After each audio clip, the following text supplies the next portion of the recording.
When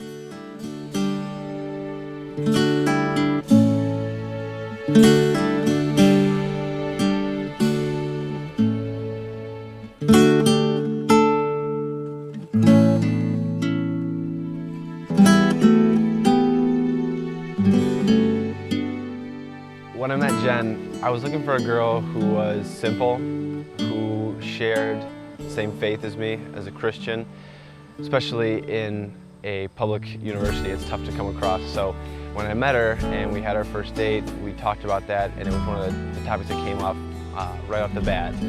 I was looking for someone who was fun-loving, kind, sweet, outgoing, but that loved the Lord as much as I did and valued family and friends as much as I did. We met at Ferris State. She was an optometry major for 2 years before she switched into the public relations program that I was in. And I noticed the new cute blonde girl in class, decided to take a run at her. Brandon and I met at Ferris our junior year when I transferred into the public relations program. And we didn't really date that year at all. We kind of knew of each other. And senior year is kind of really when we started dating and getting to know each other on that level. I made a first attempt, kind of like a high school kid, to ask her out through a mutual friend, and it backfired. Found out a couple months down the road that this mutual friend had a thing for me, and the answer that she gave me about Jen was totally bogus. She said, "Jen would never date you. You're full of yourself and she doesn't like you." And I had talked to one of my buddies about her before, and he said, "You know what you should do? You should just walk up, don't even give her the option, just tell her you're going out." And that's what I did. So romantic. I walked up, I said something about her boyfriend. I knew they had broken up, but I asked about it anyways to make sure. And when she said that she was single, I said, "All right, we're going out to dinner then Friday night." She was like, I said, okay. Sure. I wanted someone who wasn't going to be selfish, who was going to allow me to be myself when we were in public, when we were together, with my family, with my friends.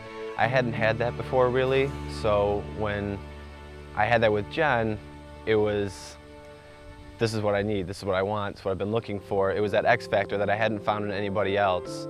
I thought he was cute, of course, very handsome, and his last name was awesome. I remember thinking that, which is weird. Like I was gonna take it right away. But yeah, we didn't really hit it off until senior year, I would say. But we noticed each other. I noticed you. I would say it was love at first date. I wouldn't say it was love at first sight, because we knew of each other for so long, for a whole year. That first date we kind of realized, wow, this is something special. This is definitely more than just a date. The first date was nerve-wracking at first because I was attracted to her and I had never really spoken with her. I didn't know anything about her really. That's true. Brandon and I are very much outdoorsy people. We like to go hike, we take the dog for walks, we like to canoe when we can, we like to be out on the beach, go to the water. We like to work out, we like to golf, we like to, anything kind of athletic and sporty and things like that, we like to do that together. Bless Jen's heart, Jen golfs the best she can golf. She never really golfed before we started dating, so I commend her for trying and giving it her best. And she does good. She has some shots where she can drive that thing right down the fairway, and the chipping and her mid-range game is a little bit iffy, but she's good at putting. She finds herself in the water if it's around. It's pretty much a ball magnet for her. Being best friends, I think it just means that we're there for each other beyond the loving each other. It's just even if we argue, we're still friends, we still do fun things, we still get through all that little stuff. I don't know how Brandon asked my dad. I want to say they were doing something outside or around the house and he kind of casually asked, but I don't know that whole story. I was really nervous. I couldn't think of a good opportunity to really get some time to talk to him. So I just went for it, basically. He was working on the boat.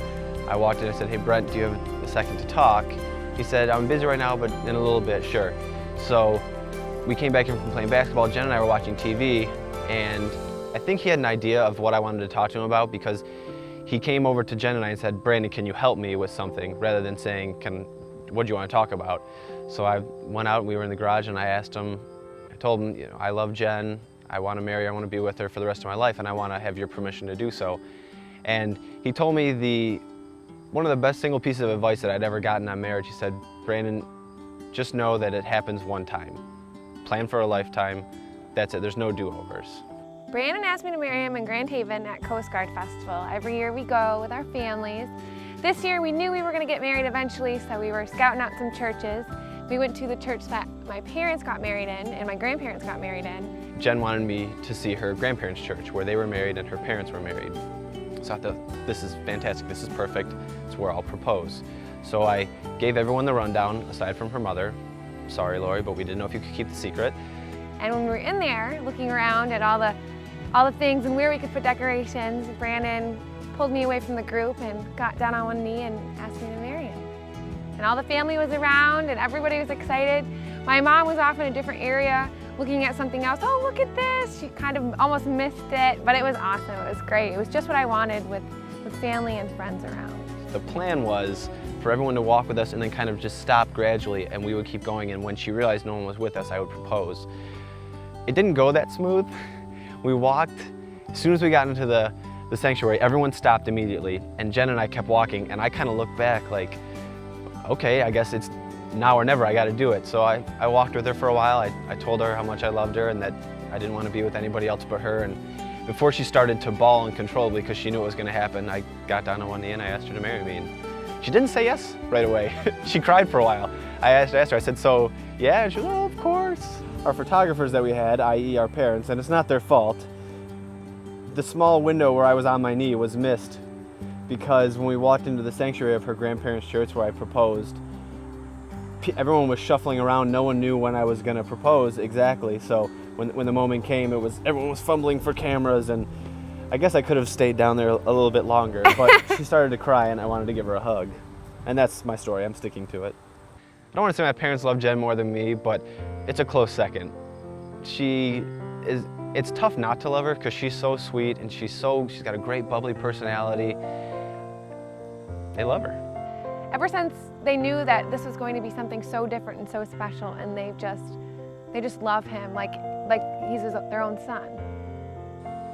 I just want to have a good family life. I want us to have a long, happy marriage. I want kids and the golden retriever and the sprawling ranch. I want the American dream. I want her to be able to stay home with the kids, and I don't want to ever have to put my kids in daycares or things like that. And I want to be able to provide a life for my family that my dad's given to us and that Jen's parents have been able to do for her and her brother and sister.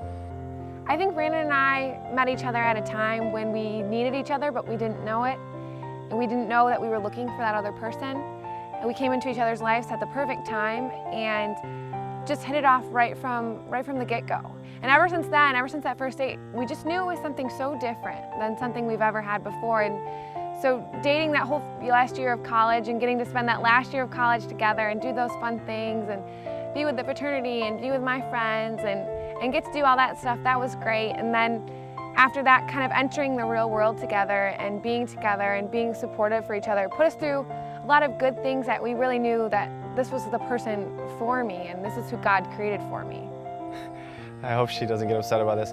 She still has a blankie that she sleeps with, and it is not even a blanket. It is just like the fabric started to tear off and they knotted it up, and it tore off again and they knotted it up, but she loves that thing. And if she can't find it, the entire apartment, wherever we are, is flipped upside down until it is found. I'm sorry, Jen. Brandon is really particular about his hair, and it has to be the perfect length and it has to be the perfect style, and nobody can touch it. And he uses a blow dryer sometimes, and he has to wash it at certain times of the day and use a certain kind of hair gel and wax and all of this stuff. Ever since I've known him, that was like one of the first things. I'm very particular about my hair. The foundation for our family is going to be God first and foremost. There's nothing else that can be put above that for us. I want to raise good, godly children. I want them to realize that there are rights and there are wrongs, and not everything in this world that people tell you matters. We want to be able to have what our parents have, a good friendship, a good Christian loving relationship, great parents. We want a family. We want to... Boys. I need boys. He says that now, he's gonna get girls. I hope that Brandon and I can have a great relationship like our parents. Our parents have modeled for us wonderful Christian marriages that they're friends, they love each other, they were great parents. You know, Brandon and I really aspire to be like that and to be like them. And my dad was always a hard worker. He was the breadwinner of the family, but he was never too proud where he wouldn't roll up his sleeves and do dishes for my mom if she was tired or make a meal. My mom was always the caretaker. My mom was the stern one.